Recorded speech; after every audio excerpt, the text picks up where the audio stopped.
bago nilang mga bahay. And sa mga taga-Showbiz Central, dati, pasok na kayo dito, wala pa laman, as in super wala pa. Ngayon, may konti pa, pero hindi ko siya masyadong tapos.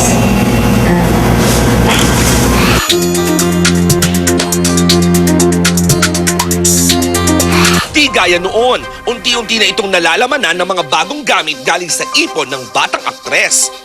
Pero ang paboritong lugar ni Barbie sa kanyang kondo,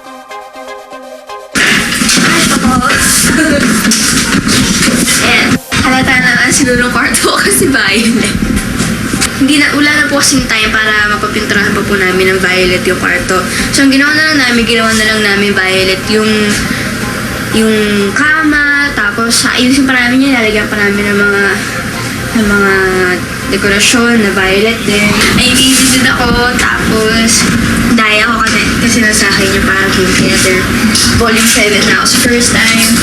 Ladies ko ba? Ayun. Ayan. Konti pa din siya. Kasi yung iba nasa kanila sa kabila. Pabahay, pang rehearsal, pang tapos ito, pang mga special occasions, mga events. Ito, dito yung mga pantalon ko, tapos sa baba, common yan. pero may isang special daw na gamit itong si Barbie sa kanyang kwarto. Regalo kaya ni Joshua? Hindi, binigyan niya po sa akin ito nung iChat. Yun. Tapos, eto rin kami. Nung Alamang Town Center kami. Nag-picture kami sa time zone. Si ate, si Jacob, si Joshua ako. Ito namang si Joshua, pinasilip din ang bagong bahay nila na bunga din ng pagsisikap niya sa showbiz.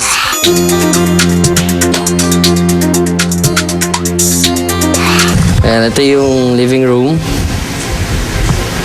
Brown and green yung motif niya, parang nature colors.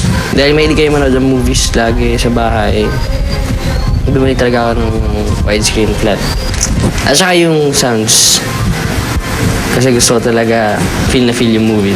Ang paborito niyang lugar, ang kwartong sinadya pa nilang magkapatid.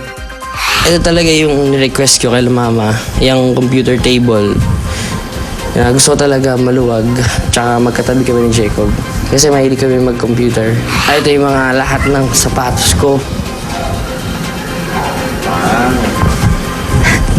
Medyo magulo. Yan, aking collection ng pabango. At mahilig ako sa jackets. Hindi ba halata? Kasi ito yung mga relo ko. 7. Ayan yung mga collections ko pa. Since, yun, yung nagko-commercials pa lang ako. Maraming salamat po. Kasi ito po talaga yung pinapangarap ko. Una talaga, lagi ko kinukulit si mama. Gusto ko na sarili kong kwarto. Ngayon, hindi lang yun. Meron ako sarili kong kondo. Kaya maraming salamat po.